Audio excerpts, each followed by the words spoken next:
Hi hello ಎಲ್ಲರಿಗೂ ನಮಸ್ಕಾರ.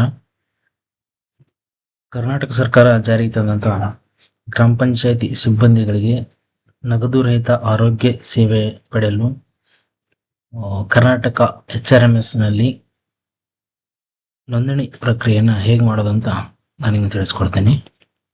ಫಸ್ಟ್ಗೆ ಈ ಲಿಂಕನ್ನು ಓಪನ್ ಮಾಡ್ಕೋಬೇಕು. ಓಪನ್ ಮಾಡಿಕೊಂಡು ಇಲ್ಲಿ ಯೂಸರ್ ID ಮತ್ತು ಪಾಸ್ವರ್ಡ್ ಅಂತಿದೆ. ಫಸ್ಟ್ ನಾವೇನು ಮಾಡಬೇಕು, ನಮ್ದು ಯೂಸರ್ ID ಪಾಸ್ವರ್ಡ್ ರಿಜಿಸ್ಟ್ರೇಷನ್ ಮಾಡ್ಕೋಬೇಕು. ಅದಕ್ಕೋಸ್ಕರ ಇಲ್ಲಿ ಕ್ರಿಯೇಟ್ ಅಕೌಂಟ್ ಅಂತಿದೆಯಲ್ಲ, ಅಲ್ಲಿ ಕ್ಲಿಕ್ ಮಾಡಬೇಕು.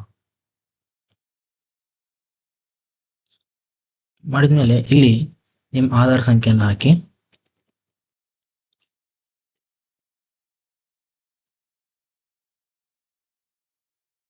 ಆಧಾರ್ ಸಂಖ್ಯೆನ ಎಂಟ್ರಿ ಮಾಡಿದ್ಮೇಲೆ OTP ಸೆಲೆಕ್ಟ್ ಮಾಡ್ಕೊಳ್ಳಿ.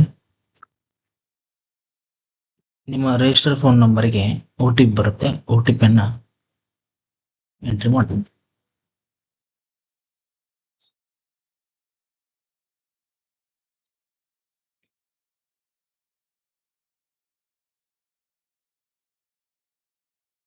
ಸಬ್ಮಿಟ್ ಮೇಲೆ ಕ್ಲಿಕ್ ಮಾಡಿದ ತಕ್ಷಣ ಈ ವಿಂಡೋ ಓಪನ್ ಆಗುತ್ತೆ.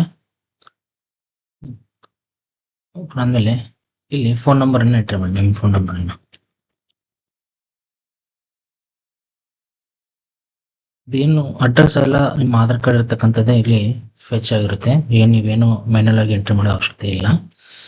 ಕಮ್ಯುನಿಕೇಶನ್ ಅಡ್ರೆಸ್ ಮತ್ತು ಆಧಾರ್ ಕಾರ್ಡ್ ಪರ್ಮನೆಂಟ್ ಅಡ್ರೆಸ್ ಎರಡು ಒಂದೇ ಆಗಿದ್ರೆ ಇಲ್ಲಿ ಚೆಕ್ ಬಾಕ್ಸನ್ನು ಕ್ಲಿಕ್ ಮಾಡ್ಕೊಳ್ಳಿ. ಇಲ್ಲಿ ಸೇವ್ ಆ್ಯಂಡ್ ಕಂಟಿನ್ಯೂ ಮೇಲೆ ಕ್ಲಿಕ್ ಮಾಡಿ. ನಂತರ ವರ್ಕಿಂಗ್ ಸೆಕ್ಟರ್ ತಗೊಳ್ಳಿ. ವರ್ಕಿಂಗ್ ಸೆಕ್ಟರ್ HRMS ಅಂತ ತಗೊಳ್ಳಿ. ನೆಕ್ಸ್ಟ್ ಅಡ್ಮಿನ್ ಡಿಪಾರ್ಟ್ಮೆಂಟ್, ಯಾವ ಡಿಪಾರ್ಟ್ಮೆಂಟು? RDPR ಅಲ್ವಾ ನಮ್ಮದು. RDPR ಅನ್ನು ಸೆಲೆಕ್ಟ್ ಮಾಡ್ಕೋಬೇಕು. Rural development and panchayat Raj department. ಆಮೇಲೆ ಡೈರೆಕ್ಟರೇಟ್,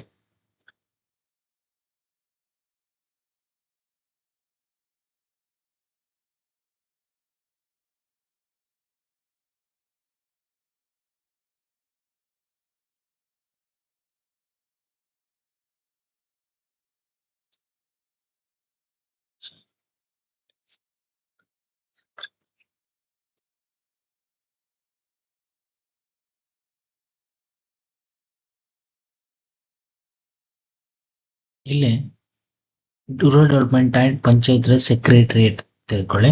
ಸೆಲೆಕ್ಟ್ ಮಾಡ್ಕೊಳ್ಳಿ. ಫೀಲ್ಡ್ ಆಫೀಸ್, ಫೀಲ್ಡ್ ಆಫೀಸ್ ಯಾವ್ದು ಬರುತ್ತೆ? ನಮ್ಮದು ಯಾದಗಿರಿ ತಾಲೂಕ್ ಪಂಚಾಯತ್ ಅಲ್ವಾ. ಯಾದಗಿರಿ ತಾಲೂಕ್ ಪಂಚಾಯತ್ ಸೆಲೆಕ್ಟ್ ಮಾಡ್ಕೊಳ್ಳಿ. ಇಲ್ಲಿ ತಾಲೂಕ್ ಪಂಚಾಯತ್ ನಿಮ್ದು ಯಾವ್ದು ಬರುತ್ತೆ? ತಾಲೂಕ್ ಪಂಚಾಯತ್, ಜಿಲ್ಲಾ ಪಂಚಾಯತ್ ಯಾವ್ದು ಬರುತ್ತೆ ಅದನ್ನ ಸೆಲೆಕ್ಟ್ ಮಾಡ್ಕೊಳ್ಳಿ. ಇದು HRMS DDO ಕೂಡ ಆಟೋಮೆಟಿಕ್ ಫೆಚ್ ಆಗುತ್ತೆ. ಡೆಸಿಗ್ನೇಷನ್, ನಿಮ್ಮ ಡೆಸಿಗ್ನೇಷನ್ ಏನು? ಬಿಲ್ ಕಲೆಕ್ಟರ್ ಬಿಲ್ ಕಲೆಕ್ಟರ್, ಅಥವಾ ಪಂಪ್ ಆಪರೇಟರ್ ಇದ್ದರೆ ಪಂಪ್ ಆಪರೇಟರ್, ಅಥವಾ CDO ಇದ್ದರೆ CD.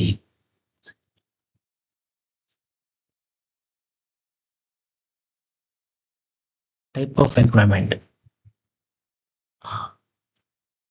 ಹಾನರೋರಿಯಂ ಅಂತ ತಿಳ್ಕೊಳ್ಳಿ.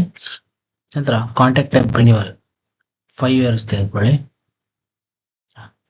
ವರ್ಕಿಂಗ್ ಫ್ರಮ್, ನೀವು ಯಾವ ಇಯರಲ್ಲಿ ಪಂಚಾಯತ್ ಜಾಯ್ನ್ ಆಗಿದ್ದೀರಾ ಆ ಇಯರ್ನ ಇಲ್ಲಿ ಎಂಟ್ರಿ ಮಾಡೋಕ್ಕಾಗುತ್ತೆ.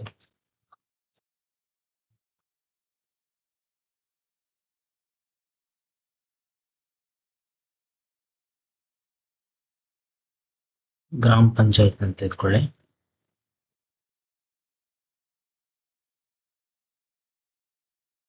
ನಿಮ್ಮ ಪ್ರೊಸೀಡಿಂಗ್ ಅನ್ನ ಅಥವಾ ಜಿಲ್ಲಾ ಪಂಚಾಯತಿಯಿಂದ ಅಪ್ರೂವ್ ಆದಂಥ ಆರ್ಡರ್ ಕಾಪಿಯನ್ನು ನೀವು ಇಲ್ಲಿ ಅಪ್ಲೋಡ್ ಮಾಡೋಕ್ಕಾಗುತ್ತೆ.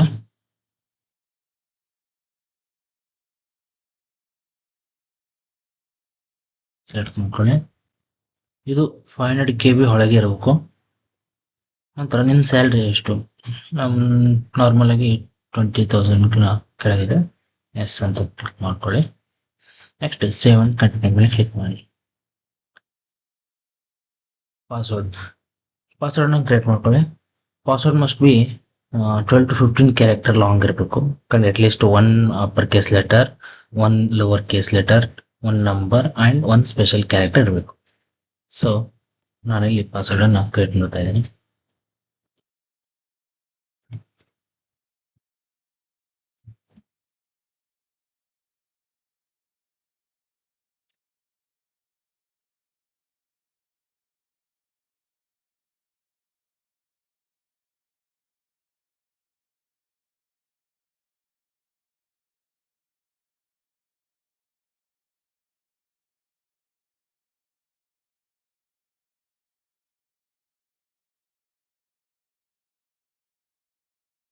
ಚೆಕ್ ಬಾಕ್ಸ್ ಮೇಲೆ ಕ್ಲಿಕ್ ಮಾಡಿದ್ಮೇಲೆ ಈ ಸೈನ್ ತೆಗೆದುಕೊಳ್ಳಿ.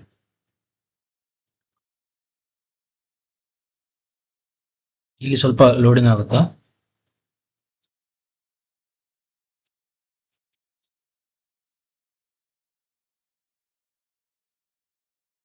ಇಲ್ಲಿ ಮತ್ತೊಂದ್ಸಲ ಆಧಾರ್ ಈ ಸೈನ್ ಮಾಡಬೇಕಾಗುತ್ತೆ. ನೀವು ಇಲ್ಲಿ ನಿಮ್ಮ ಆಧಾರ್ ಕಾರ್ಡನ್ನು ಎಂಟ್ರಿ ಮಾಡಿ.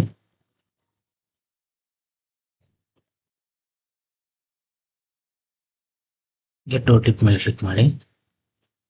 ರಿಜಿಸ್ಟರ್ ಫೋನ್ ನಂಬರ್ಗೆ ಒ ಟಿ ಪಿ ಬಂದಿರುತ್ತೆ. ಒ ಟಿ ಪಿಯನ್ನು ಎಂಟ್ರಿ ಮಾಡಬೇಕಾಗುತ್ತೆ.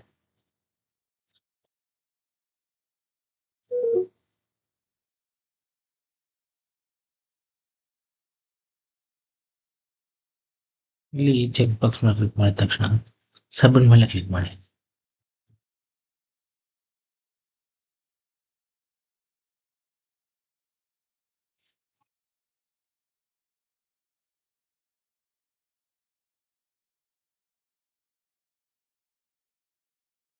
ಇದು ರಿಜಿಸ್ಟ್ರೇಷನ್ ಸಕ್ಸಸ್ಫುಲ್ ಆಯಿತು. ಎಂಪ್ಲಾಯ್ಡ್ ಐ ಡಿಯನ್ನು ನೀವು ನೋಟ್ ಮಾಡ್ಕೊಳ್ಳಿ. ಮುಂದೆ ಲಾಗಿನ್ ಮಾಡೋಕ್ಕೆ ಇದು ಬೇಕಾಗುತ್ತೆ. ಈ I D employment I D.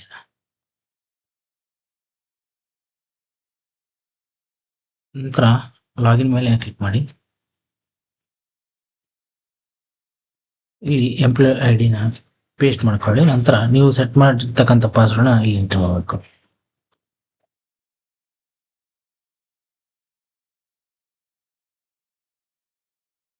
Login ಮೇಲೆ ಕ್ಲಿಕ್ ಮಾಡಿ.